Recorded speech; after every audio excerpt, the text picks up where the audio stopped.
Start करने जा रहे हैं चैप्टर जो है chemical reactions and chemical equations. ठीक है, chemical reactions and chemical equations. जैसा कि हम लोग जानते हैं कि केमिकल रिएक्शन जो होता है, chemical reaction is a type of chemical change in which reactants either combine or decompose to form a new product. Chemical reaction जो है ये वैसा केमिकल चेंज होता है जिसके दौरान कोई भी रिएक्टेंट जो है या तो आपस में कंबाइन करता है या फिर वो डिकम्पोज करता है और जिससे कि वो नए प्रोडक्ट का फॉर्मेशन करता है। That is chemical reaction is a chemical change in which reactants either combine or decompose together to form a new product. For example, magnesium reacts with oxygen to form magnesium oxide.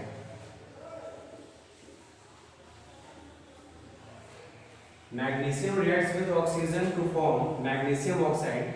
This is a type of chemical reaction in which magnesium is reacting with oxygen to form magnesium oxide. Again, hydrogen reacts with oxygen to form water. These are examples of chemical reaction in which reactants are combining together to form a new product. This is a type of chemical change in which a new substance is getting formed. Calcium carbonate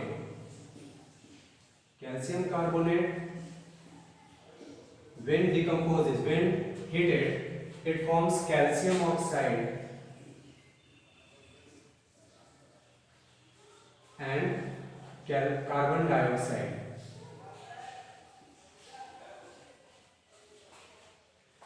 These are chemical reactions in which reactants are either combining or decomposing to form a new product.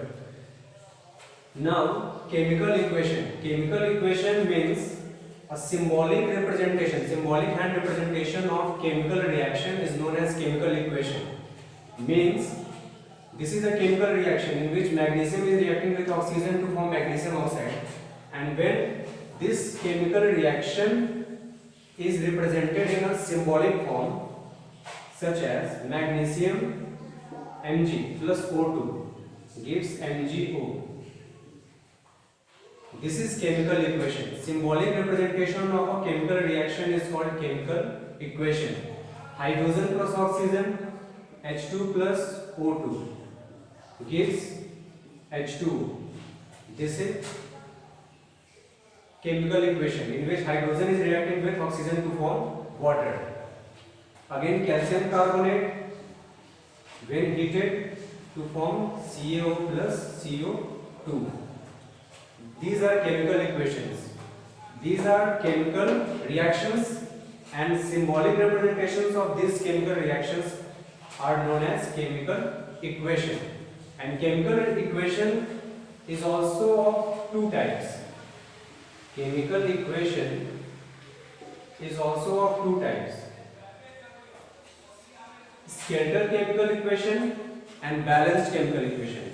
Skeletal chemical equations are those chemical equations in which number of reactants is not equal to number of product, while balanced chemical equation is those type of chemical equation in which number of atoms in reactant side is equal to number of atoms in product side.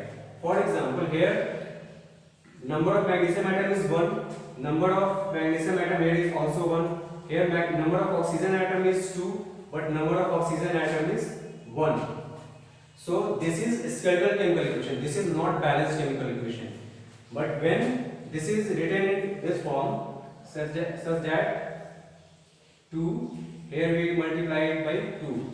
Now magnesium here is 2, magnesium also here is 2, oxygen here is 2, and oxygen here is also 2. This is balanced chemical equation. तो balance chemical equation वैसा chemical equation हुआ जिसमें कि number of atom जितना reactant side में होगा उतना ही product side में होता है। वैसे ही यहाँ पे भी क्या है कि H2 है, तो H2 जो है यहाँ पे 2 हाइड्रोजन है और यहाँ पे 2 हाइड्रोजन है, यहाँ पे 2 ऑक्सीजन है लेकिन यहाँ पे 2 ऑक्सीजन है। इसको जो है वो 2 ऑक्सीजन करने के लिए हमको यहाँ पे 2 से मल्टीप्लाई करना होगा।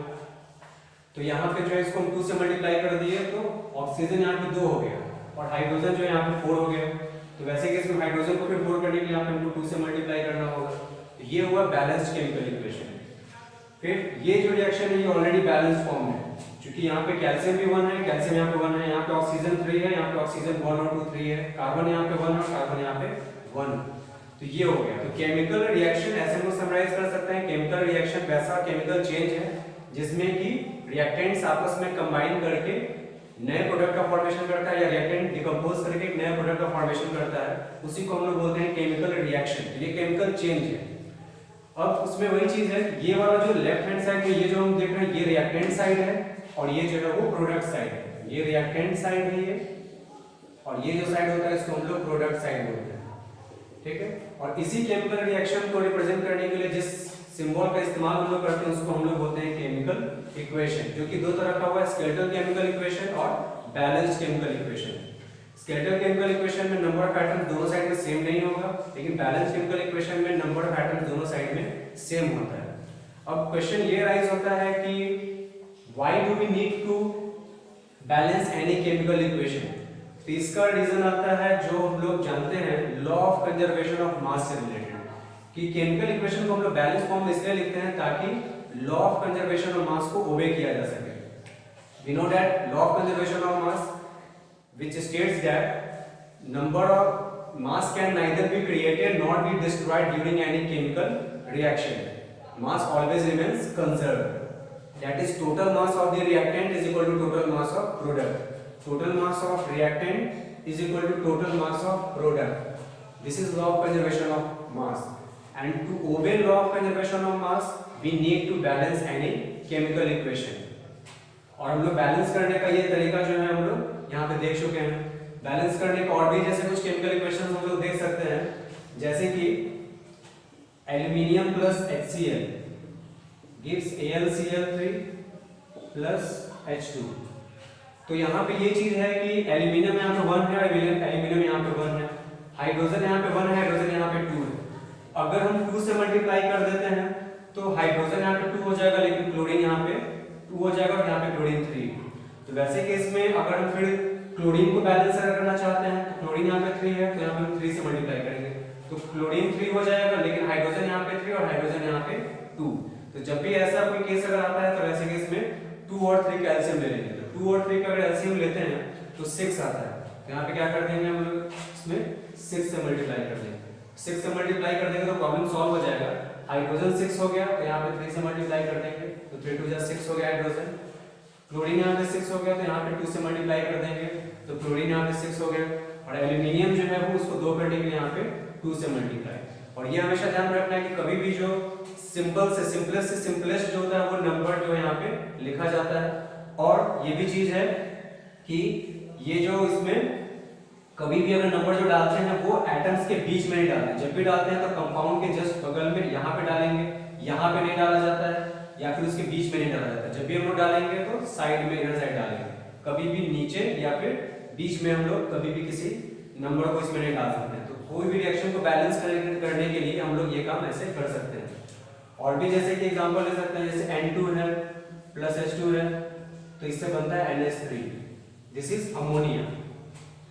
तो here number of nitrogen atoms is 2, here number of nitrogen atom is N1। तो यहाँ पे अगर नाइट्रोजन को हमको बैलेंस करना है तो यहाँ पे 2 है और यहाँ पे 1 है। तो अगर इसको हम बैलेंस करेंगे यहाँ पे 2 से मल्टीप्लाई करते हैं तो वैसे केस में क्या हो जाएगा, नाइट्रोजन 2 हो गया, नाइट्रोजन 2 है, हाइड्रोजन 2 3 जा 6, तो इसको भी 6 करने के लिए हम लोग यहाँ पे 3 से मल्टीप्लाई कर देंगे। तो ये इस तरह से, तो ये सब मेथड हुआ जिसको हम लोग यूज करेंगे किसी भी केमिकल इक्वेशन को बैलेंस करने के लिए, ठीक है। तो ये हो गया कि केमिकल रिएक्शन क्या होता है, केमिकल इक्वेशन क्या होता है, केमिकल इक्वेशन जो है वो कितने टाइप्स का होगा, और इसके अलावा जो है वो केमिकल इक्वेशन को हम लोग कैसे बैलेंस करते हैं। अब इसके बाद जो है वो हम लोग को देखना है